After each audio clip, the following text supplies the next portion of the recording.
epidemiological curve from steepening any further.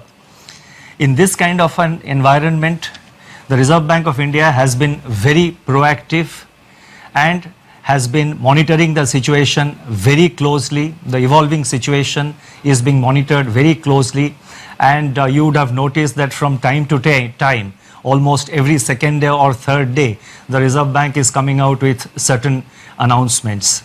Now, in this kind of environment, I thought it was necessary that I speak to a wider audience and convey the resolve of the Reserve Bank of India, our approach, and how we are going forward.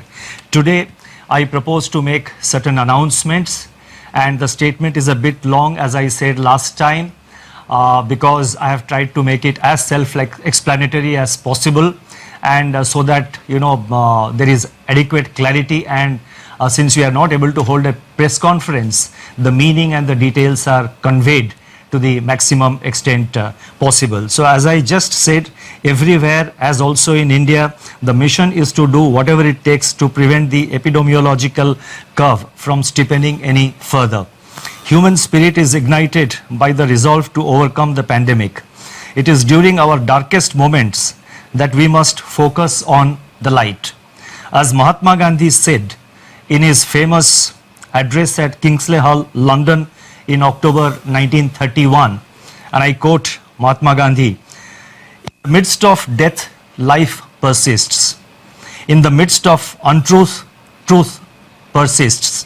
In the midst of darkness, light persists." Before I begin, I wish to place on record our gratitude to all the functionaries and personnel in the government, the private sector, banks and other financial institutions who risk their lives on a daily basis by going to work or by working from home to fight the pandemic by keeping essential services fully operational. Our deepest appreciation goes out to doctors, healthcare and medical staff, police and law enforcement agencies who are at the front line.